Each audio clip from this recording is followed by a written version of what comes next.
Good morning, and today we are going to Jim Thorpe, and from Baltimore it is 162 miles and 2 hours 54 minutes. And today is a nice weather here. Okay, we just parked our car right there, and now we are walking towards that train.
We just parked there, and we are walking towards for that train.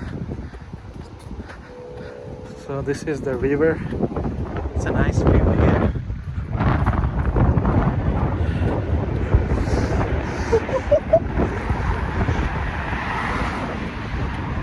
It's pretty famous. We come today is Thursday, and we roam around there to find a parking. We're not able to find a parking, so we park it right there in that town, and we are walking it's like a 20 minutes walk. Now we are walking towards there.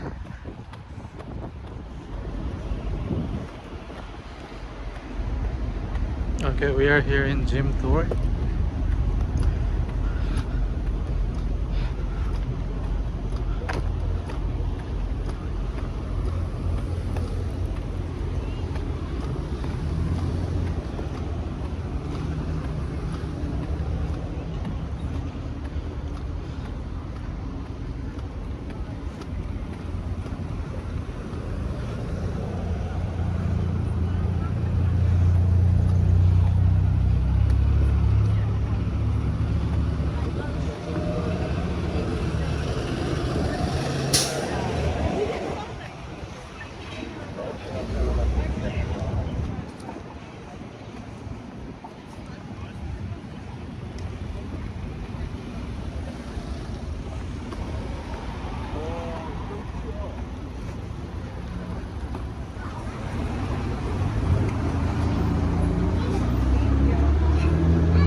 Not for the train you did, maybe for the trolley.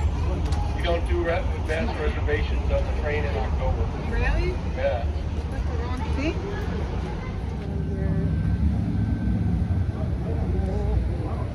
I got you. You're the first one on my list there. There you go. Perfect. Welcome. Thank you. My grandfather was a Welsh miner from Scranton. Well, from Wales, but he mined in Scranton, of course.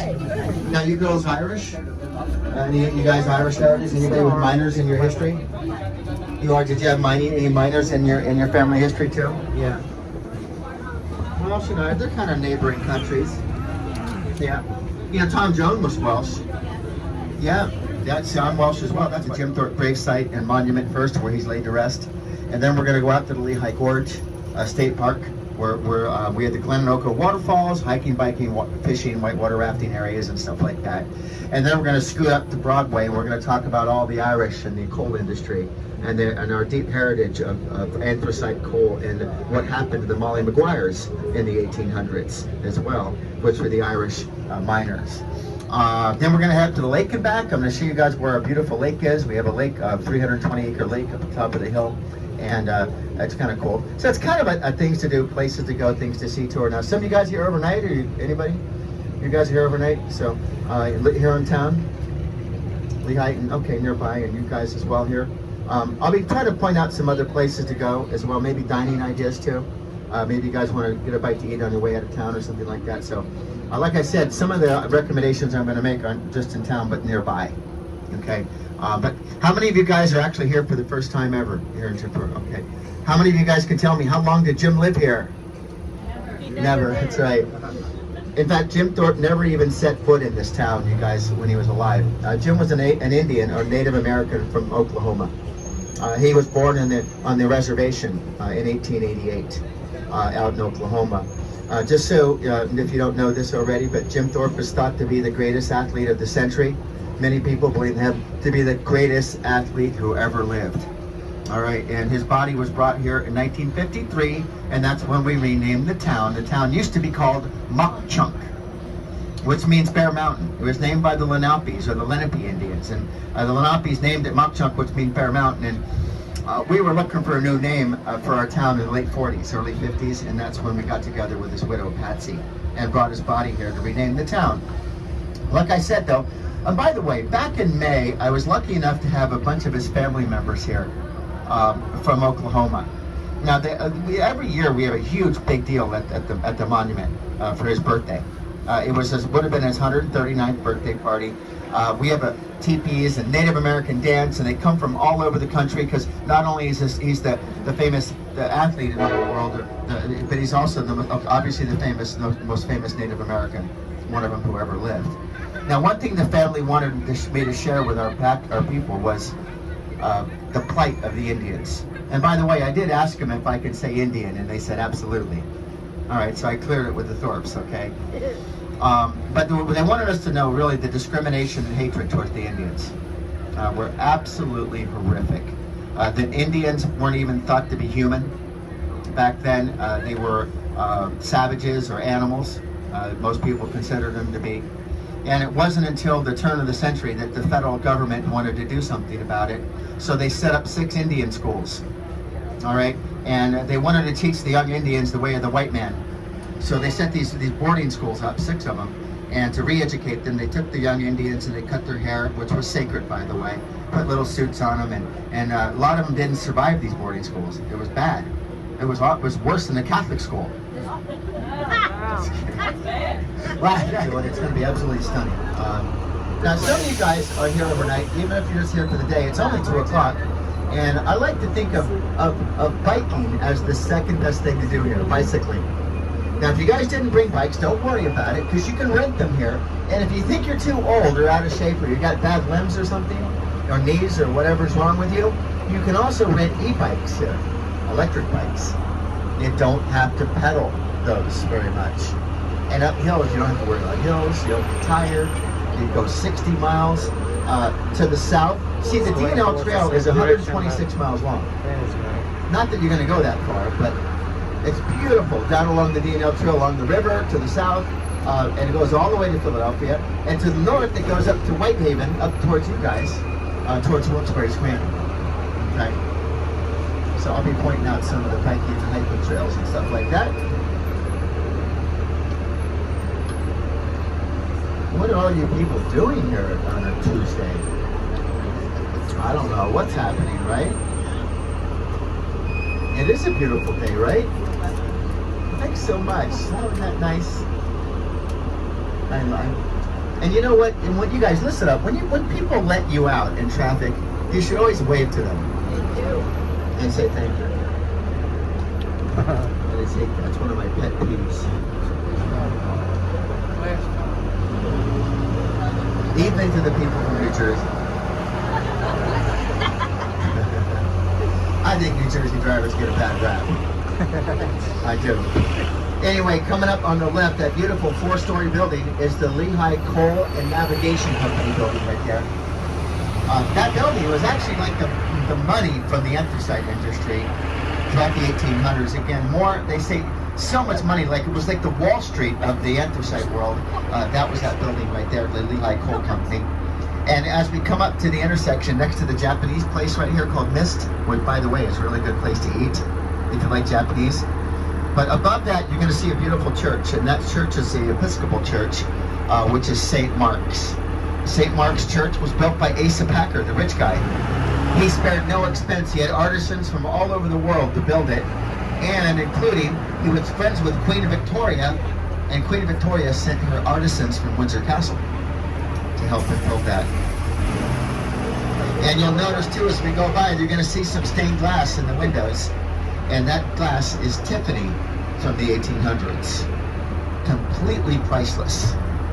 Now, what about this? Disney. Some of you guys have been to Disney World, right? Disneyland, California, Orlando, that type of thing. You're going to see a mansion up there. See that brick mansion? Dead ahead, you'll see it better as I make a right here. You'll see it on your left. It might look familiar if you've been to Disney. That's right, it's the Haunted Mansion at Disney. This is where you want it. That's right, Walt Disney was here in the 1930s, and he saw that mansion. He said, "That's my Haunted Mansion." He copied it, and he built it at theme parks in Orlando. And dead ahead, by the way, speaking of bikes over there, there's the bicycle place where you rent the bikes over there. You can rent e-bikes and regular bikes, and we'll talk more about that along the way here. And there you go.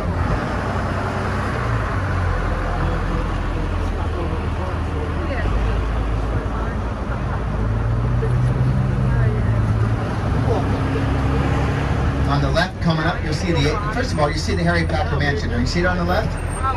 All right. And right below it is the Asa Packer Mansion. You know, that's the first air-conditioned house in America.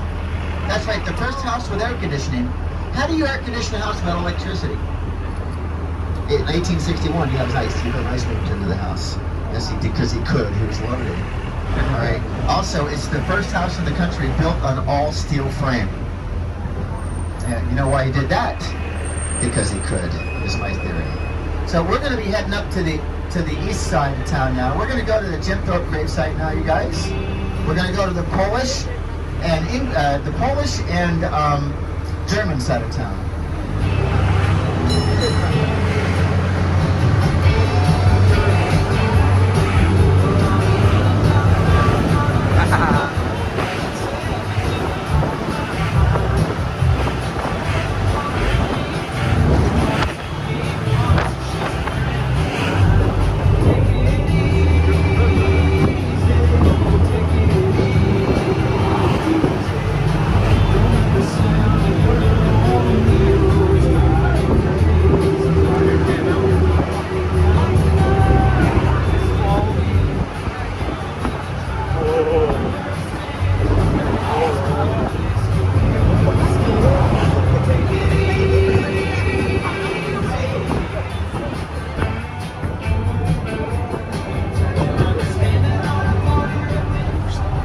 Guys, we're going to be making it right. We're heading over to the east side now,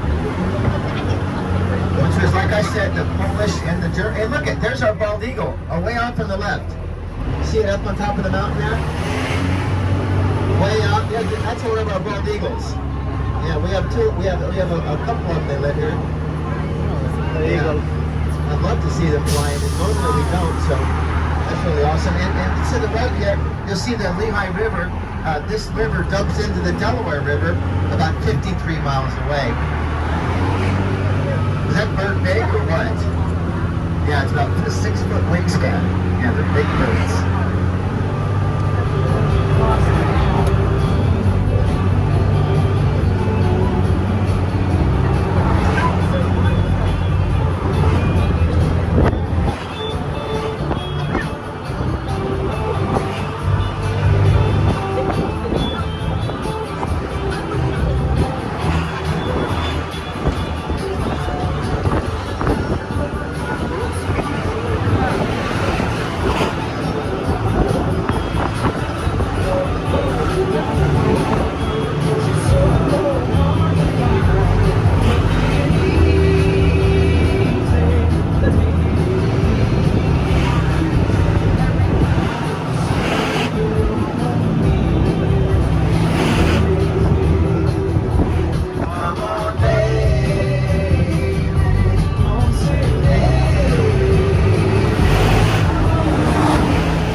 Yeah, like I said, we're on the east side. This is the German and Polish side of town over here. And you're probably wondering why is this monument so far outside of town? Because we were supposed to get the National Football Hall of Fame.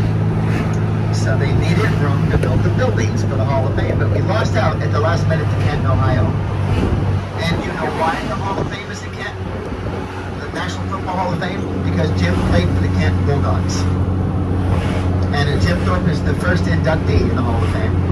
And he's also the only statue in the Hall of Fame in Canton, Ohio. Because he's thought to be one of the greatest football players of all time. That's why. Anyway, so he was born, like I said, he was born in 1887 actually. We don't know for sure.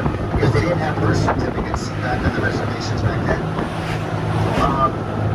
Like I said, born in the Second Fox Nation. He died at the age of 64, unexpectedly, and unfortunately he did die penniless. That's why his body is here. See, like I said, the name of our town was Mukchunk, and our government was trying to find a new name for our town in the late 40s, early 1950s. And so word got out. Now, Patsy Thorpe was Jim Thorpe's third wife. And when Jim died on the reservation in Oklahoma, she was going to bury him. She was going to bury him on the reservation, you guys. What happened, though, is the government of Oklahoma had committed to funding for a memorial for him. And they changed their mind. And the governor vetoed the funding for his memorial. And see, the thing is, the Native Americans, they buried their dead the same day you died. And so they were going to put him in an unmarked grave. And that wasn't going to happen. Patsy wasn't going to let that happen. So she got a hold of the Oklahoma State Police, and she had to seize his body, graveside. You see, the Indian, the chief of the Second Fox, they wouldn't give his body to her because she was a Caucasian. So she had to seize his body. Where I didn't know this, I found out in June though. They actually brought his body back to Carlisle back in 1953, where he laid in state while she looked for another town. And she was in Philadelphia apparently. She was watching the TV, and on the news she heard about Mukchunk looking for a name. That's how it happened. So Patsy did reach out to our mayor and said, "Hey, I have a famous dead husband. All right, and if you guys will rename your town after him, and you build him a memorial, I'd love to bring him to your town." And so that's what happened. And like I said, his body was brought here in 1953, and a year later, in 1954, they named the town Jim Thorpe. It was actually around the late 1908, 1909, is in that after he played baseball in 1911 actually. That Pop Warner was so incredibly taken by this man that he decided to enter him in the Olympic trials. Now, he had no formal Olympic training. All right, he had very little track and field. But they decided to enter him anyway, and to everybody's surprise, Jim actually qualified for the Olympics. All right, and Pop Warner was like, okay, well, let's enter him in multi-event events. Let's enter him in the pentathlon and the decathlon, which he did. Now, these are multi-events, you guys. Do we have any athletes on here, former or current? Okay, because In the pentathlon, you guys, which was 5 events, again, these events he had never competed in before professionally or even amateurly. In the pentathlon, he sets an Olympic world record in the broad jump of 28 feet 2.7 inches. He sets another world record in the discus at 133.8 feet. He sets a world record in the 200-meter dash in 20.9 seconds. Nobody had ever done it better than 22. All right, then he sets another Olympic world record in the 1500. All right, which almost was a 4-minute mile. That had never been done. The only thing Jim did not win was the javelin, because apparently he didn't know that you can run and throw it. And so he chucked it and got 3rd from a standing position.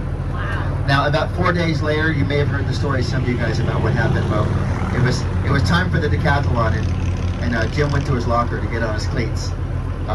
And by the way, I did want to tell you this too. Anybody see the documentary that was on Discovery Channel? All right, you guys have Discovery streaming. You can stream it. It's called Lit by Lightning. It was produced by LeBron James. It's only been out for 2 months. It's all about Jim. I learned something that I didn't know this, that the Olympians of the day, the U.S. team, was chosen from the Ivy League. They were the rich kids. That's right. Jim was not that. All right, he kind of flew under the radar and he qualified, so they forced, he got onto the team whether they liked it or not. Because, but what happened, even when they went over to Stockholm to compete, they put Jim in steerage while they stayed in first class on the 3rd deck. That's right. And also was a scratch golfer, like I said. Incredible. If you look to the right over here, you're going to see a statue of a lightning bolt and an Olympic symbol. You see, his Native American name translates to Bright Path. Bright Path means lightning in his native language. All right?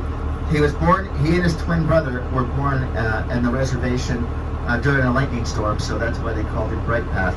And he did have a twin brother who died at the age of 12 on the reservation. Was killed on the reservation. I don't really know how. But people would ask Jim, or the media would interview him, and I say, "Sir, what made you such an incredible athlete?" And his answer was always the same. It was his brother. They said when his brother died, his spirit went within him. He also was cast in 73 Hollywood films. Yeah, Cowboy and Indians. He was the Indian, of course. He also was a bunch of movies with John Wayne and people like that.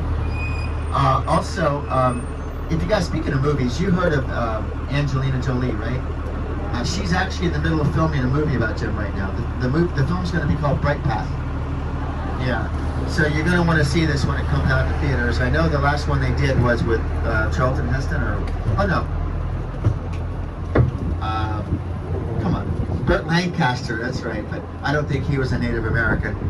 But apparently, though, Angelina has cast a Native American for the lead role. And I did tell you his family was here, right, in May? And I got to spend some time with Mary, his granddaughter, and his grandson, John. And they were among the family from the reservation that sued our town about 12 years ago. They took us to court. They sued us to get his body returned to Oklahoma. And we fought it for years. We finally won the case. We took it to the Supreme Court. We won the case. And you see, their argument was, as a Native American, he had to be buried on native soil.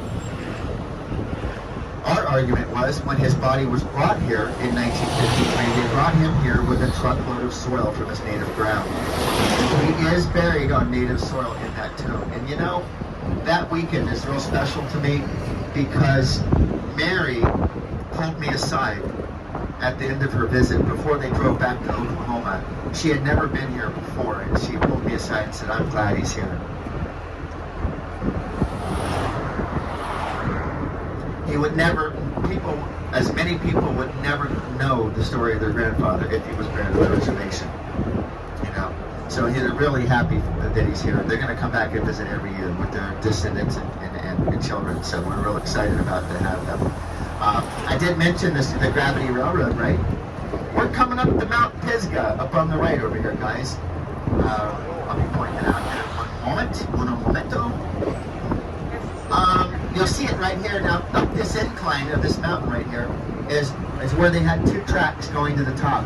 They had a steam engine on top of Mount Pisgah to pull the train cars or the coal cars to the top, and then they would gravity feed them 9 miles down to the mines, 3 degrees, fill the cars with coal, and then to the bottom of the mountain they would dump them out and then drag them up again, hundreds of thousands of times, hundreds of millions of tons of coal for 71 years. The thing was 18 miles round trip at 73 miles an hour too. The first gravity railroad, and again, the first roller coaster in the world.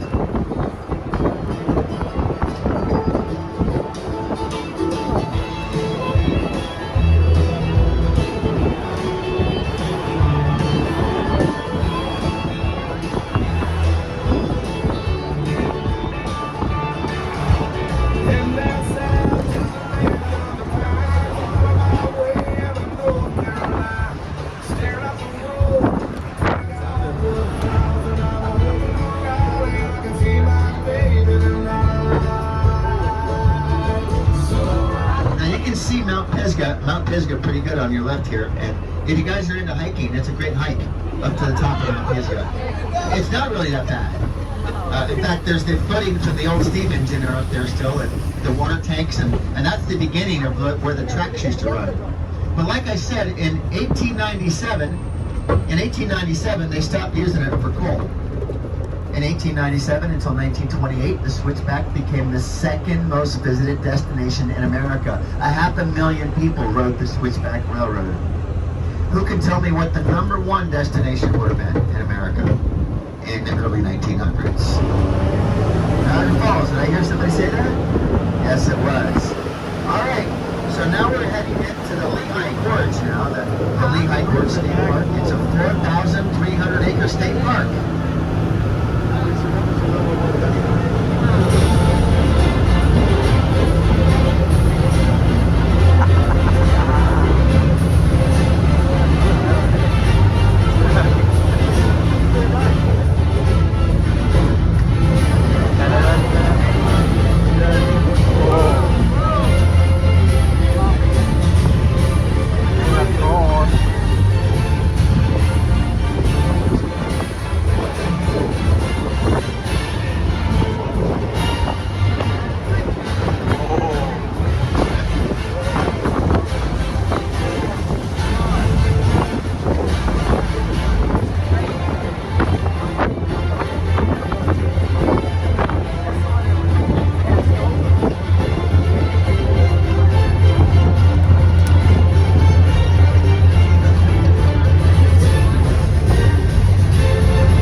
Degrees?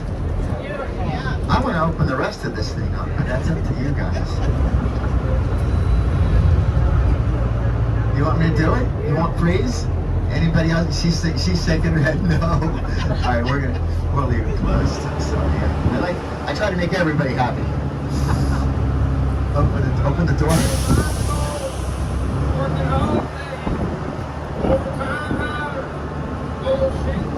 Anyway, guys, we're coming through the area where the trains used to run. We had 11 tracks across here, guys, and this was like the epicenter where the trains would be running for 120 years. This was an environmental disaster throughout this area here, and it was blackened and flattened from the coal industry, all the trains and the anthracite that ran through here. On the right, you can see one of our 3 turntables where they used to turn the trains around. This is where they would empty the coal boxes of the ash from the steam trains right in here. It's kind of weird how everything, the environment just takes over again, right? Look at the trees coming through there and all that, right? And you know, we have a lot of animals here too. We have a lot of black bear, up to 700 pounds here. We have a lot of porcupine, chipmunks, rattlesnakes, copperhead snakes, fisher cats, bobcats, and coyotes and stuff like that. And like you saw earlier, we have some bald eagles too. So maybe we'll catch another glimpse of our eagle as we roll along through here.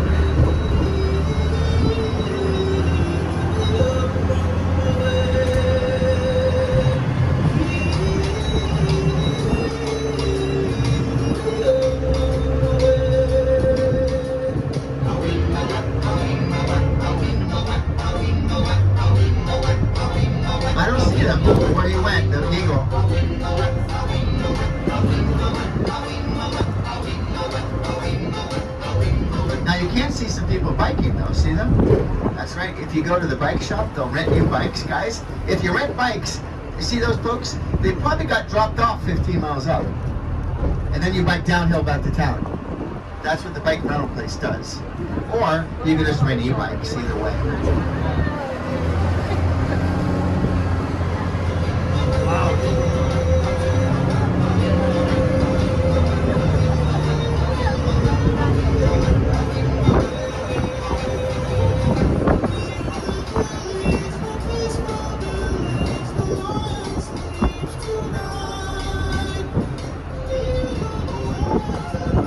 Trying to see if our eagle's in the tree, and it's not. Usually one or two of them, both of them, hang out in that green pine tree near the top. And sometimes you'll see them sitting there on the branch. Because their nest is over here. We might see them at the nest, but I think they're out flying around right now. On the right, in 1877, they carved a train tunnel right through here. It's called the Turnhole Tunnel. It was actually, it ran with 2 trains running through there all the way until the 1950s, and then they closed it. This is fun, look at this little family activity going on here. Oh, look how cute. This one here has a bicycle built for 2, but you can't reach the pedals, but that's right, Mom's got this. How cute, right?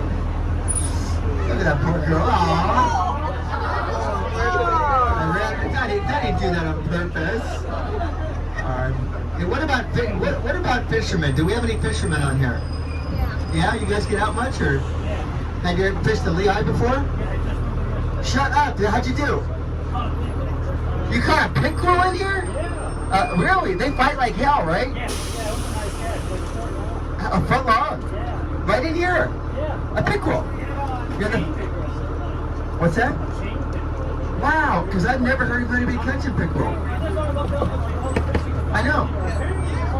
No, apparently, because you caught one, right? However, this is where we have a lot of good trout. That's why I'm surprised you caught pickerel, because we have a lot of brownies in here, a lot of rainbows, and a lot of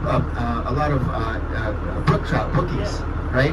And a guy the other day got 22 in here, right here, where you were fishing. And I got a 22-inch brownie about a week ago in here. Yeah, it's filled with fish. Now he wants to go back, right? Yeah.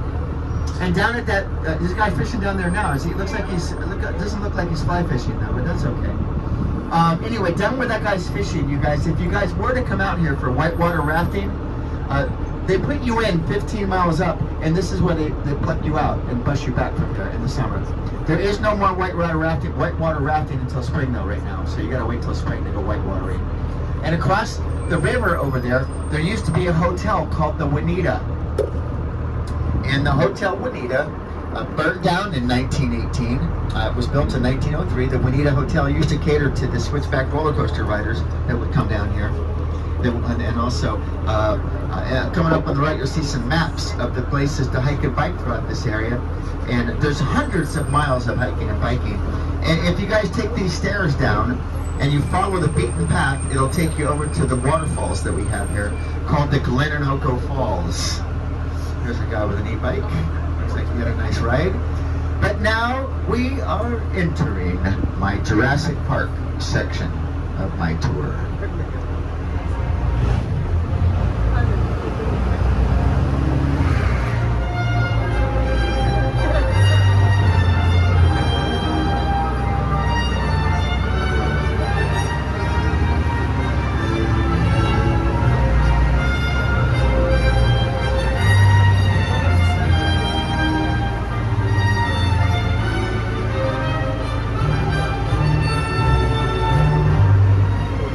Notice that mustaches are coming back.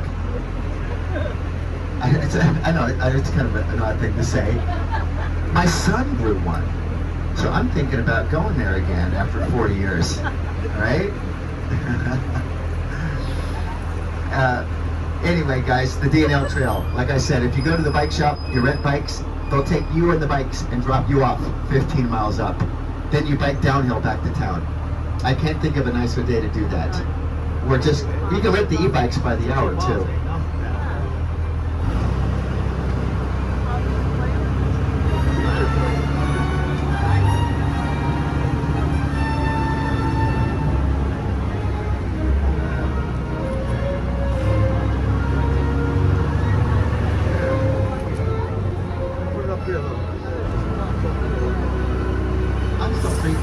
so freaked out you got a pickerel. That's crazy. Is it? I don't know. They're catching them. I have a trout. You know what though? I have a trout stamp. You know what? I got a fishing license. You know when you turn 65, you only have to buy one more fishing license for the rest of your life. Yeah. Yeah, that's about the only. That's about the only thing to look forward to at 65, right?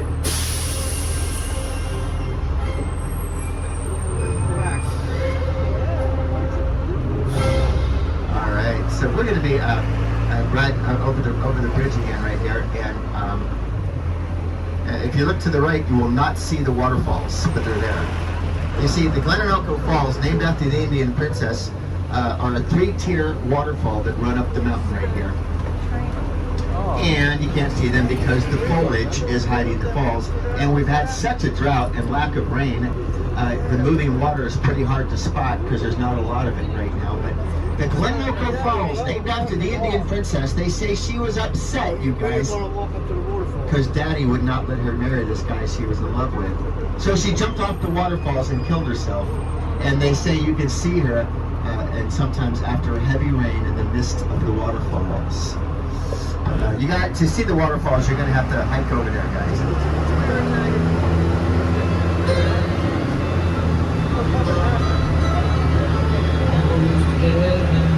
That's a pretty tree dead ahead.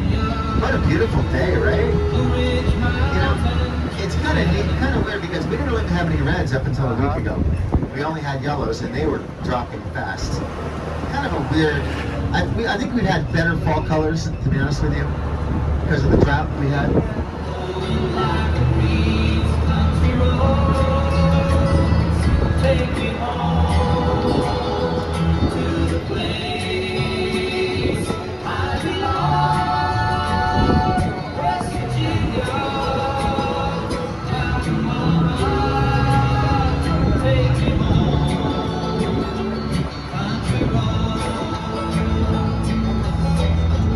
All my memories gather round her.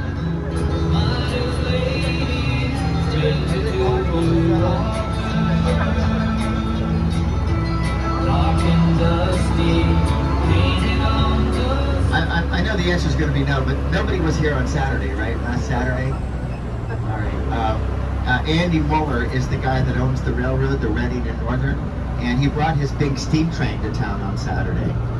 Now, he only brings it out here a couple of times a year from Reading with about 1,200 people in tow. And the thing's amazing. It's beautiful. It's a 450-ton steam train. And it's only second to the big boy. And it was spectacular when he brings it in. So if you're a train person, get onto his website. It'll tell you next time he's going to be bringing one or both of his steam trains in. You know why he restores steam trains? Because he can. He's loaded. He owns the railroad. That's my theory, anyway.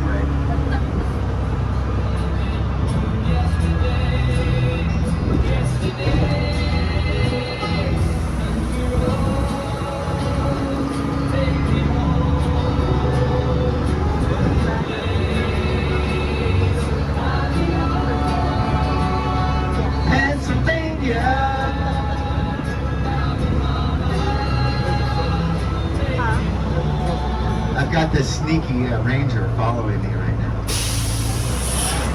It's 15 miles an hour along here, and I'm on my third and final warning.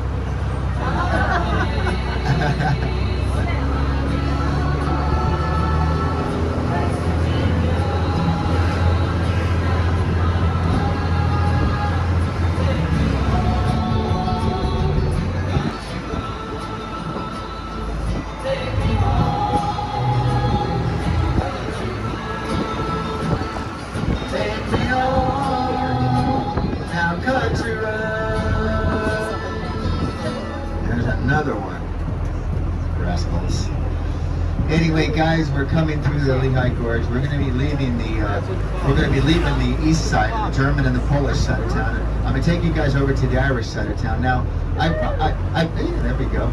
I probably talked way too much about the millionaires and the billionaires that lived here. They were the 1%ers in the 1800s, but they were all getting rich off the backs of who? The Irish, and the Welsh, and the English, and the Scottish, and also miners from around the world, right? You see, the miners had it really bad, you guys. And the Irish too, the majority of the Irish were miners were Irish, and they wound up here because they migrated into New York City during the potato famine in Ireland, and they weren't welcome in New York, were they? Irish go home, Irish need not apply, so they wound up here in the mines, in places like Europe, Wilkes-Barre, Scranton too, right? And it was bad. The mining companies owned everything. You know, they owned the housing that the miners lived in. They owned the stores that they shopped in. They were called company stores. And they had their own currency too. They paid them in something called script, right? And in fact, the only place they could spend the pay that they received after the deductions was the company store. That's right. And they were required to mine 16 ton of coal per day. 16 ton. And out of 16 ton of coal every day, they were lucky to bring home 11 to 15 cents back then, after the deductions for their housing and for their store. People say a man is made out of blood.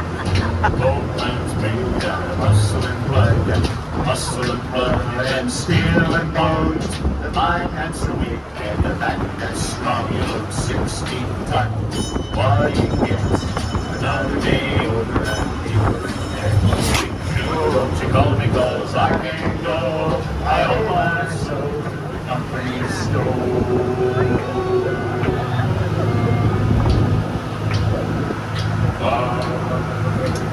One morning, the sun didn't shine. I picked up my shovel and I walked to the mine. I loaded 16 tons of number 9 coal and the star boss said, well, that's my soul. You loaded 16 tons. What do you get? Another day older and deeper in debt. St. Peter, don't you call me 'cause I can't go. I owe my soul to the company store.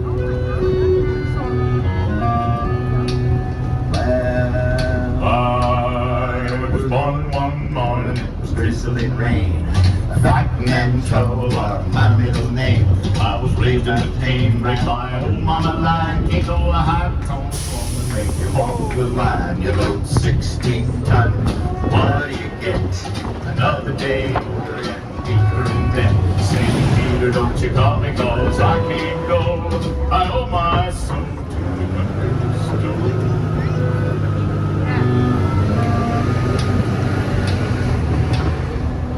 If you see me coming, better step aside. Dollar men didn't, dollar men died. One fist of iron, the other of steel. If the right one don't hit you, you load 16 times. What do you get? Another day. And you know, the miners, we had 35,000 fatalities in the mines throughout the Industrial Revolution. And it happened all the time, daily. There would be at least 1 to 10 miners a day being killed in these mines. And if your husband got killed and they found his body, they would dump his body on your porch and give the widow 72 hours to find another husband. Or get out of that house. If you could not put a child, one of your children in the mine to take his place. And that's right, children as young as 11 or 12 would be forced into the mines to replace their fathers. The male children were called breaker boys, right? And the breaker boys were in the mines as young as 6 years old their entire lives. You guys, it was absolutely horrible. And in the 1860s, though, a bunch of Irish, or a handful of them, got together, right? And they decided they had enough, all right? They wanted better pay, they wanted better conditions, so they organized. And they called their organization the Molly Maguires, didn't they? And it started out small. But eventually, the organization got big enough to where they could cripple the mine companies. And when the mine companies found out that they were going to go on strike, they ended up rounding up over 100 of them. And they ended up executing 23 of the Molly Maguires. That's right. 23 of the Molly Maguires were executed. 7 of them were hanged here at the jail on Broadway. That's right. June 21st, 1877 was the hanging of the Molly Maguires.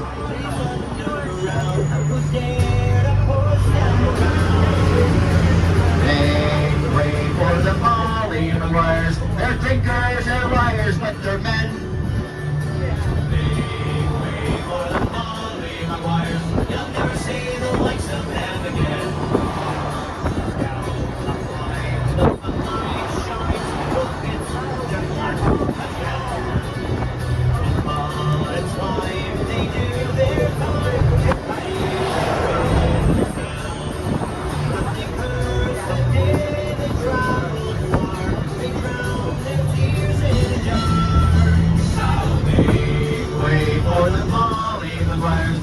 fakers, they're liars, but they're men. Make way for the Molly McGuires. Hey, you guys, look, Andy's here. You guys have an RV, anybody? Well, that's Andy's RV right there. He owns the railroad. That's right. He's a good guy, too. I'll just give him a ring. That way he doesn't put me out of business and buy his own trolleys, too. Hopefully. They used to call this town Little Switzerland, and like I said, by the way, speaking of Molly McGuire's, there's the Molly McGuire's restaurant over there on the right. We have they have pub food. They have fish and chips and stuff like that there too, and shepherd's pie. So if you're Irish, you might want to check that out, or even not so. And coming up on the corner over here, and by the way, this is the bike shop right here. And coming up on the corner on the right here, this is the courthouse. Yes, this is the courthouse where the Molly McGuires were found guilty to be executed right here. 23 of them, tried by a jury that was a bunch of German immigrants that didn't speak English. That's right, the attorneys. The prosecuting attorneys actually were just employees of the coal companies. They didn't stand a chance, in other words, guys. And coming up on the right, is anybody staying here tonight at the end? You guys are? No? You are? Are you in the second? Are you in the second floor by any chance? Room 211? That's the room Madeline hanged herself in. And that is a haunted hotel, especially the second floor, you guys. You might see Madeline wandering around, or show up in your room at the end of your bed. It is a a lot of paranormal activity, in other words. And on the right over here, this building here, this was the mortuary. And now it's the house of jerky. And next to it was where the cabinet maker made the cabinets for the Molly McGuires, and that was in 1877. Again, this was called Millionaires Row, you guys. We had more millionaires per capita living here than anywhere in America, and during the Industrial Revolution. On the right is the Demick Library, built by Mr. Demick. And this is exciting coming up on the left. One of the first in America, right? One of the first Young Men Christian Association. Yes, one of the first YMCAs in America on the left.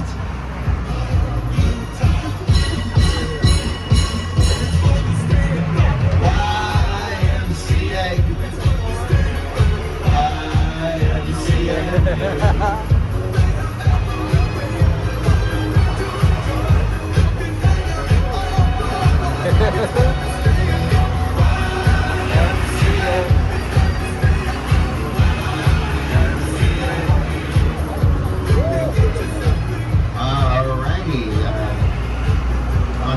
See what's open here. That place is open. That's fun. Also, Mavapol's probably open today. That's Maria. There she is. There she is right there. See that funny lady from Colombia? Her name's Maria. She's got really fun clothes. Look at those fun clothes. She's got really crazy boots and stuff. That's right. And you get $5 off as a trolley customer. And she makes those weird shoes and stuff. She calls them shoes. Because she's from Colombia. Look at her. Check out her story, guys. She really works hard. She's a great kid. And coming up on the right is the Mock Jump Opera House. It's one of the first vaudeville theaters in America. Al Jolson, Mae West, and Charlie Chaplin used to perform here. Looks like we have Black Joe Lewis and the Honey Bears coming on Friday, and some kind of a Halloween thing happening on Saturday. We have a lot of great shows here. This was built by Harry Packer in 1881. That's right. And next to it is Marion Hose, but it's closed on Tuesday and Wednesday. So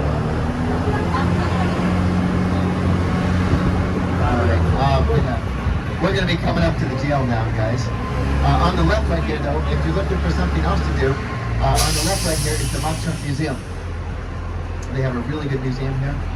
And you might want to check it out. We have a model of the Switchback Railroad. They have a bunch of artifacts from the coal industry. They have a bunch of information about Jim Thorpe and stuff like that. So you want to check out the museum if you've never been. Now we're coming up to the old jail.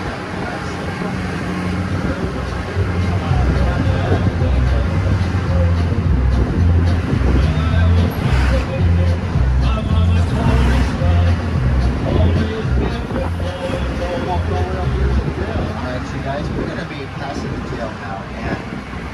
jail was built in 1869. It was an active prison until 1995. You will see the courtyard on the right there. But what it's best known for is June 21st, 1877 was known as the Day of the Rope. That's when Alexander Campbell, Edward Kelly, Michael Doyle, and John Donahue were all hanged here at the same time inside the gallows, inside the cell block here. A year later, 3 more of the Molly Maguires were executed here, a total of 7 of them. Most historians believe that they were falsely accused, convicted, and executed for murders they didn't commit. They called it the Day of the Rope, and the newspapers called it the Necktie Picnic. And most historians, like I said, believe that they were falsely accused and convicted and executed for murders they didn't commit. Now, there are tours today, I think. Don't come up here, though, unless you check first with the visitor center, though. And in cell number 17, one of the Molly Maguires left his handprint in that cell. His name was Tom Fisher, and his handprint remains since 1877. Even though they painted over it and they plastered over the handprint, it keeps coming back. And that's in cell number 17. And in 1969, Sean Connery was here. And he starred in the movie that was filmed here, The Molly Maguires. And that was in 1969. Underneath of us, there's an aqueduct that runs under the town. This aqueduct used to overflow right here, where the entrance of the water over on your left. And we don't have floods anymore because we got a dam. And we had over 200 fatalities from the flooding. And also to the left right here, you can also see on your left is our Vietnam Memorial. Do we happen to have any vets, any veterans, any vets on the trolley today? No? Well, we all knew them and grew up with them, right? And, you know, it's easy to forget why we're on vacation on trolleys, right? It's easy to forget that 63,000 didn't come home. It's easy to forget that 1.2 million didn't come home from World War II, right? And as Americans, I'm probably preaching to the choir. A lot of you guys are my age or around there. And I don't think they're teaching our young people the truth about their freedoms and how it happened. And it had everything to do with the sacrifice that was made. And I just think we also need to pray for our active military, don't we? That there are 45,000 in the Middle East that are in harm's way and all over the world, and that they come home safe. And I don't think it's too much to also say that we should probably pray for peace. And that's kind of non-partisan, right? I like to stay out of politics. This has nothing to do with politics. I think we're on the right track, hopefully, and hopefully there'll be some. They'll make some headway in Europe against Ukraine and Russia too. So let's hope for the best. So we're going to be heading up to the lake now, you guys. And we'll be passing the Victor Staven Museum on the right here. I'll tell you more about the Victor Staven Museum as we come back to the bottom. There he is right there. There's Victor the artist right there.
Ave Road. So if you want to come up here and park and then go up and fish the creek, fish south of the Sportsman's Club because that's what most of them are shot. You're gonna see this. You're gonna see the Sportsman's Club over here. And it goes onto the road right here, this way.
There's a lot of animals here, especially bear. Now, you know the bear are active right now, right? They're getting ready to hibernate. So they're moving through this area heavily right now while they're trying to fatten up for the winter. So lately we've had a lot of bear sightings too. So we might get lucky hopefully along this stretch of road again like we did the other day.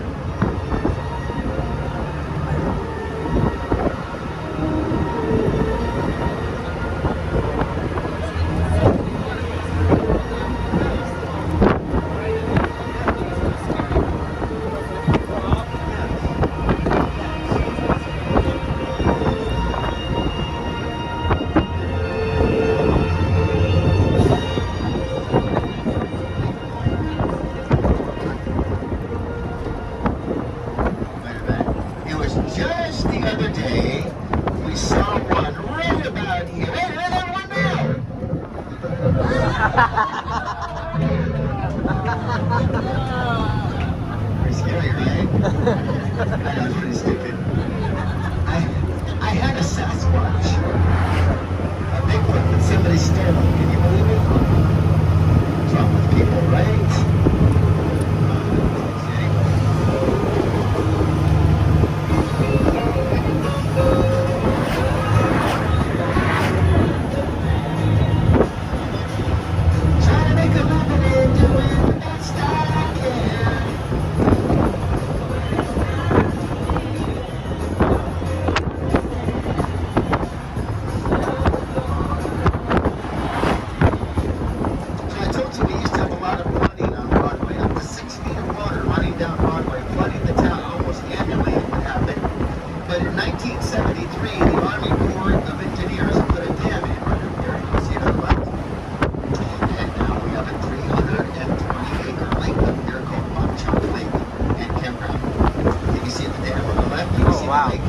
The lake is 4.5 miles long, and it's also like 320 acres of water. So this is a great place to come, especially in the summertime. Of course, we have a beach up here. We have lifeguards in the summer. We have a campground as well. I'm gonna take you guys past the beach and take you guys through the campground real quick, and then I'm gonna bring you guys back to the visitor center.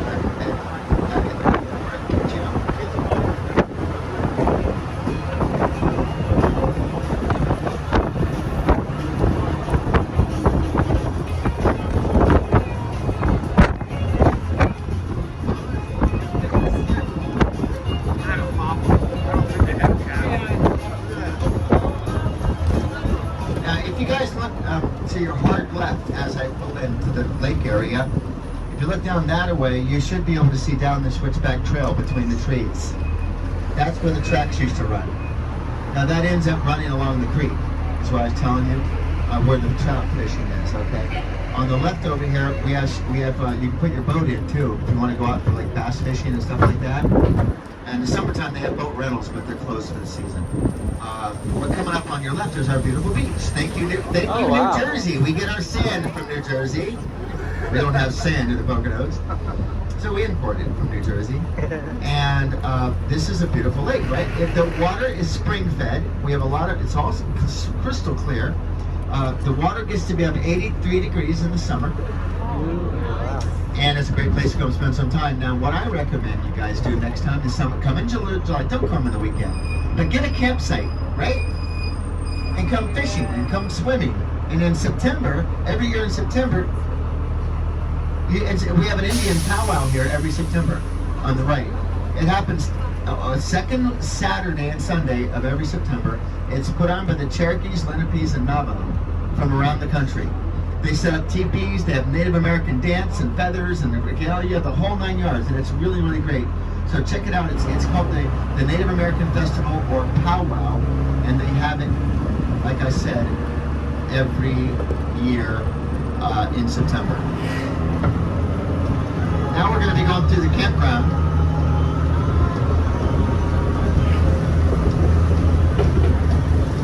I can't remember too much. That was over 30 years. All right, the campground. We have tent camping here. We have cabins that you can rent too. And a great place to go. Now, I guess November 1st is coming pretty quick, right? That'll be the end of the camping here. This will be closed. In fact, I won't even be able to drive through here until May. But that's okay. Now, if anybody's looking for something else to do, either today or maybe tomorrow, has anybody on board ever done the number 9 mine tour before? You have? It's a good tour, right? Okay, now listen up. I don't know what its hours are today or even if it's open today. You can check in the visitor center, but to the left about 5 miles away is a town called Lansford. All right, in Lansford they have the number 9 mine and tour and museum. They take you 1,600 feet into an anthracite mine. And you get out of the mine cars and they have a guided tour through the mine. It's a really neat tour. I highly, highly recommend it. I don't know if it's open today or not, or tomorrow. It's not? Or tomorrow? Oh, it is open tomorrow. Okay, so some of you guys are here overnight. You might want to think about it. And has anybody been to the environmental center over here on the left? Anybody? Do we have any birders, hardcore bird people? Not really? Because we have a bunch of birds in captivity there at the environmental center, and they have a baby bear in captivity there too. They rescued. I think they still have it. But then we have two bald eagles. We have a bald eagle named Rennie that lives there, and a golden eagle. A bunch of hawks and owls and peregrine falcons and stuff like that. It's a animal rescue, and it's behind me about 2 miles. It's called the Carbon County Environmental Center, and they have a bird walk, so you go visit the birds. So that might be something different to do. And check out some wildlife.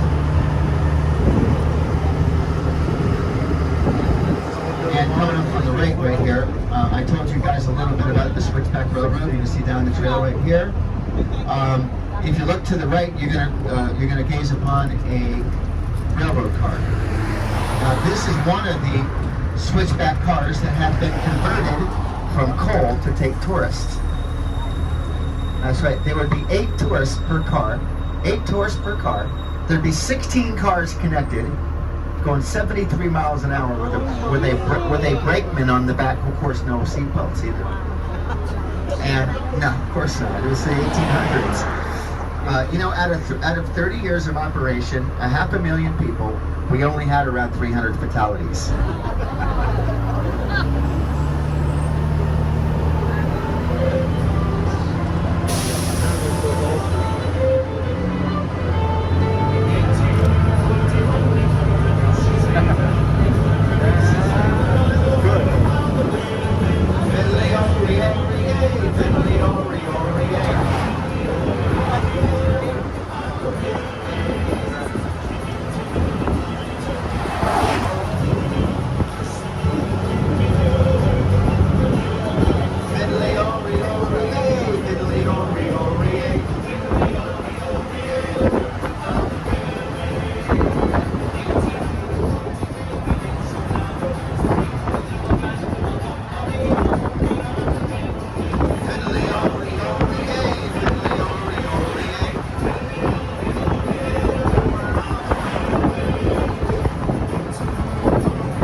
great place to see a show. There's a 100-mile view from up there, and they have a restaurant called Bodie's.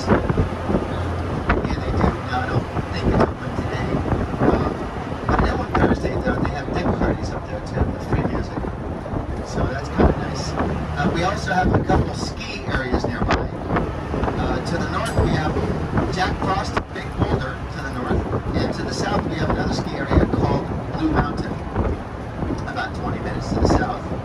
And as far as the trolley goes, starting up again in November, we're going to be doing our wine tours again. You talk about fun. It's we pick you up at the visitor center. We only do one wine tour on Saturdays with Bingo and Karen, our two wine tour guides. And usually, she's like a DJ. And it's a great tour. We go to for wine tastings and beer tastings. It's called Wine and Suds. And we pick you up at 1 o'clock and we pour you out at 5:30. So that happens. We don't do them in October because we're too busy. I can't run them on Saturdays, but this place is a mess on Saturdays. Anyway, and also on Friday and Saturday nights, this coming weekend and the following, we're going to be having ghost and gravestone tours on Friday and Saturday nights because we have so many ghosts and so much paranormal activity here in Jim Thorpe from Mock Chunk, the old days. Do you know why we have so many ghosts here? Because we have so many dead people here, including Mary Packer Cummings, Asa Packer's daughter. And she haunts these streets and these buildings, especially the church, St. Mark's, the cemetery, the obelisk. Her family is buried, including her. Mary Packer finally inherited her dad's fortune when he died in 1883. It took her a real struggle to get her inheritance. You know why? Because women in the 1800s, without a husband, you could not receive an inheritance back then. And so Mary Packer paid some guy to marry her so she could get her fortune. She became the second richest woman in the world, and next to Queen Victoria back then.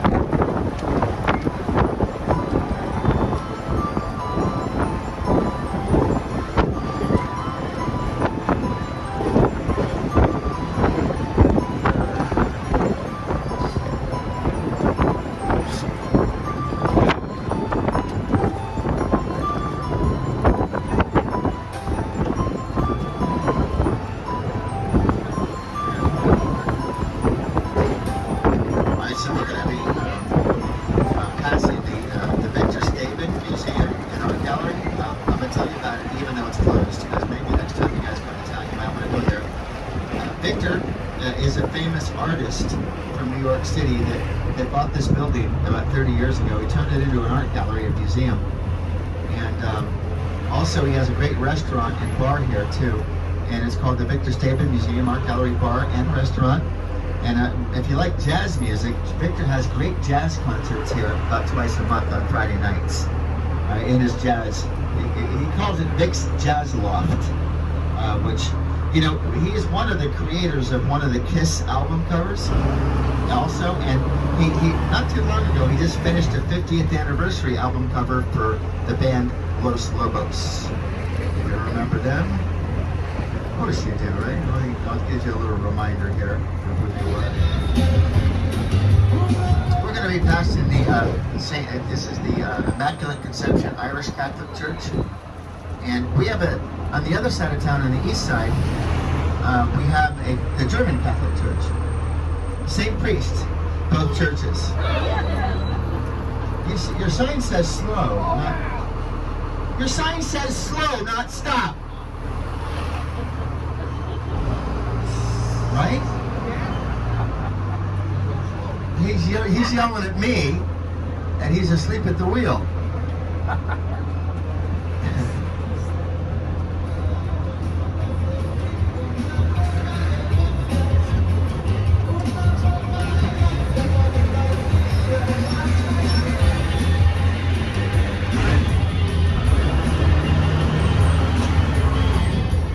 Jail is open, or the jail isn't? I see some people out there. It must be open. Yeah, it is. I see people coming out. So If you guys want to do the jail tour, I can let you out here. If anybody wants to jump out. All right, no problem at all. You can walk up here if you want to. I think they're open until 4 o'clock today, which is about 45 minutes. And they will be closed on Wednesday, which is tomorrow. So just to let you guys know. Let's talk about some places that you might want to dine if you're thinking about having something to eat here. A couple places. The Inn has great breakfast and great lunch and dinner.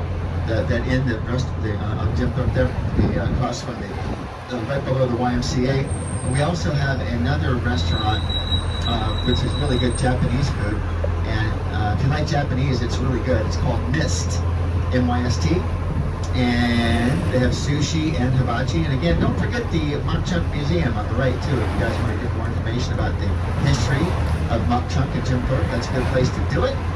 And don't forget to visit Maria's store, like I said. She's super sweet. We love Maria. And directly across from the Opera House is another street that runs horizontal or alongside the same, I guess, anyway, whatever. That's Ray Street. There's some Ray shops down there as well. And down on Ray Street, there's a gluten-free restaurant called Stone Rub. But I don't know if it's open or not, to be honest with you. So you're going to have to do your own due diligence on that. And on the right here is the olive oil store. And those of you guys that actually maybe got a little bit chilly back there, there's a place up on the right at the end of the street here where you can take in some antifreeze. It's moonshine. It's a distillery called Nomad. And for $10 you get 6 moonshine shots. Because again, there's our mayor of Broadway. He's got a beer with him at all times. That's right, his name's... Anyway, guys, also too, on the right here is the Douglas House right here. You guys like shopping and stuff, right? Some of you folks? They have a really fun knick-knack and jewelry store back there. It's called Beaston. It's in the back. Are you in there already? It's a fun little store, right? And the YMCA is also a hotel now with 19 beautiful rooms, and he has food, beer, wine, and pizza at the Y on Broadway. Okay, there's Chinese food on the right. They're never open for lunch for some weird reason. And on the right up here, if you want a good Philly cheesesteak or good pizza, check out Antonio's for something easy and cheap. And I know we're not in Philly, but we're pretty close. And the inn up here, like I said, the inn is really good. Now, today's Tuesday, right? If some of you guys are looking for an Italian, a really nice Italian place, you want to go to the. You know, I went up to the monument. Well, don't go. If you keep going straight about 4 miles, there's a new restaurant, Italian place called Thorpe 903. It's excellent. You guys ate there? It's pricey, but it's really good. And the other good Italian place is called Macaluso's. And that's right here to the left, about 2 miles away. It's in I think Thorpe 903 is better. Besides, my daughter works there. She's 19, going to college. You know what? She's in school today. I don't know if she works tonight. I don't think so. She wants to be a nurse. She has type 1 diabetes, and so she wants to go into endocrinology, which is really great. But she's going to have to pick up her grades. Listen, every time I yell at her, she cries. I have 4 boys and her. All right, they're females are different. You know that, right? Yeah. How do you communicate with them when they're so emotional? You know? I let her mother. It's her mother's problem. All right, but she's a great kid though. Anyway, listen, guys, we're reaching the end of the line, and I can't thank you enough for taking my tour, you guys. And you know, we wouldn't be here if it wasn't for you guys buying tickets. We're super grateful that you did. We want to wish you the traveling mercies to get you home safe and sound. And anybody else out here that's supposed to be retired or retired people? All right. Have any of you retired people lost your parents yet? You know what that means, right? That means we're next. We're next. That's right. And that means it's time we spend our kids' inheritance. All right. don't forget, it's too bad. The disappointing thing about the end of the tour is Sarah does not have open-toe shoes.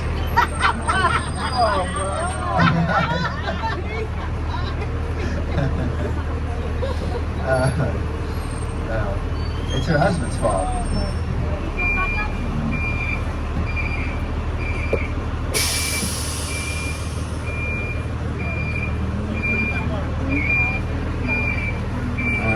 You guys are amazing. God bless. Listen, don't get out until Sarah brings the stairs over, okay? And we want to make sure I get you off safe and sound. Okay, here she comes. Thank you, guys. I appreciate it. I was born in a Dublin street where the lawyers runs the beat. There she comes. All right, you guys. Thank you. All right, thank you so much. Thanks for coming. We appreciate it. Bye-bye. Thank you very much. And take a lollipop if you want one. All right? Unless you're diabetic, stay away from it. Thanks, guys. I appreciate it. Bye-bye. Thank you, my friend. Bye-bye. Thank you.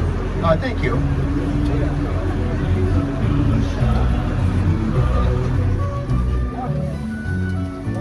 Yeah, right. You're fine. Thank you. Thank you very much. Thank you very much. I appreciate. Oh, we got you. Thank you so much. Appreciate it. Bye, guys. Thank you. You guys. Oh, stop. That's way too much. Take that back. All right. That's great. But thank you, guys. That's. Oh yeah, you got it. Hope you catch some more, right? A pickerel. That's crazy, right? Thank you too. Right, thank you very much. Appreciate it. Thank you so much, guys. Thank you. Bye-bye, guys. Thank you so much. Thank you, thank you, thank you. Oh, thanks. Put it in there, but thank you so much. Take care. Back to Alabama soon? Or was it Arkansas? Where's she from? Alabama. No, she's staying here. Oh, is she? All right. Oh, thank you. Oh, good. All right, man. And you didn't freeze to death? No. Beautiful. All right, good. That's great. Take care, my friends. Goodbye. Thank you. See you later. You guys are good. Thank you so much. You can walk around. Sorry, baby.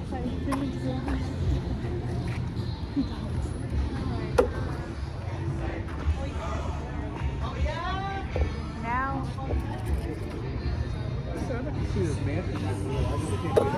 Fine. Exactly. You know what? We'll have to say whoever says it all.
What is that for? It makes the souvenir penny. No. Okay. Yeah. You got it. Maybe I can try it. Yeah. Most of my bag here, my other clothes. Some corn flakes. I think I have it. How much? I need 51 cents. Get the 51 cents then. Let me check.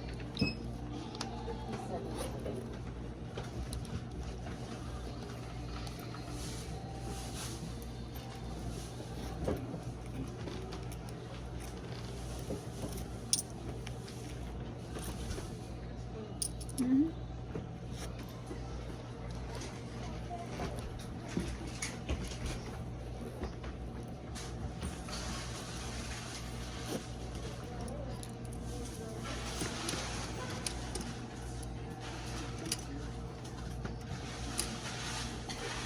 You want to do it?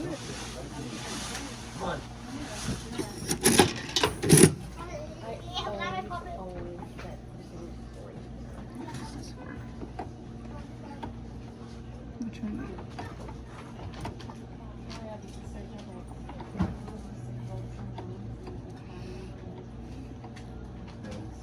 Okay, you want this one? No, this is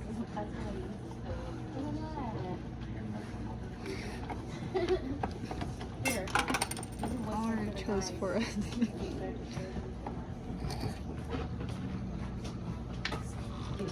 Thank you.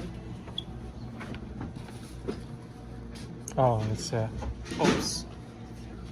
Okay, let's go. It's a Jim Thorpe. Oh, it's his face. His face, yeah. Oh, I think you're supposed to pick before you. Before we ran it. Okay. That was nice too. You know what? Oh. We're going to need the amendment because the U.S. officially stopped producing pennies. Yeah. Is that a penny? Yeah. That's the penny we put in. It flattens it out and stamps. Oh, Yeah. I thought like it's a quarter. That's why you have to put a penny in because they need a penny too. Oh. 50 cents is to use the machine. Oh. And the pennies for them to stamp it out. Oh, I didn't know that. Yeah. And you got Jim Thorpe's face. Yeah, stamp in there. Okay, let's. Okay.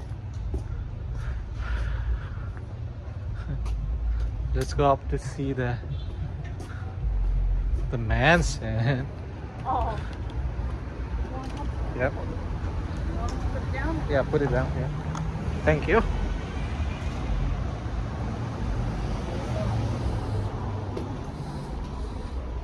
Yeah, just slip that way. Yeah, we're gonna take the picture there. So.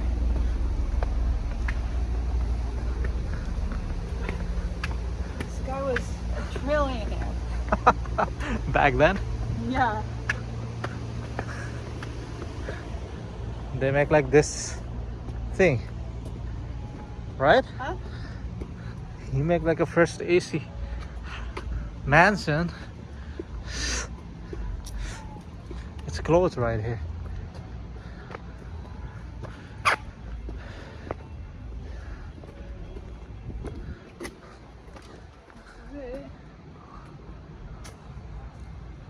It's closed.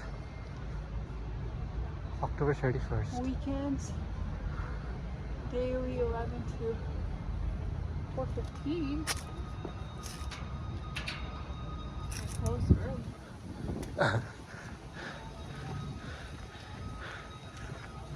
They're supposed to be open, but they're closed. Yeah.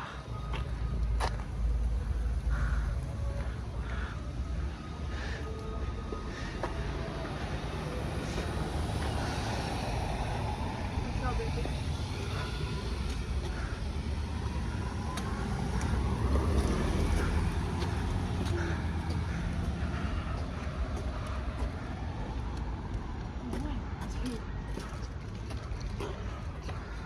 They're doing construction.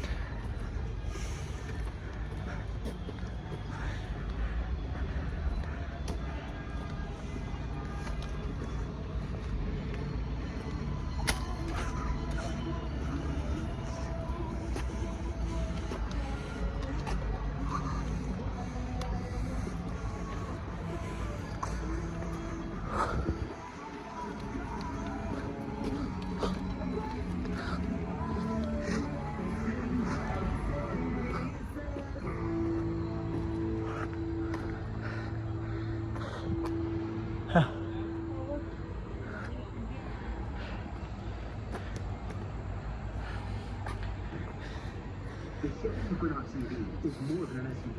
It's your sunlight star and your sunset advantage. So this is where we are at, and these are the buildings, mansions.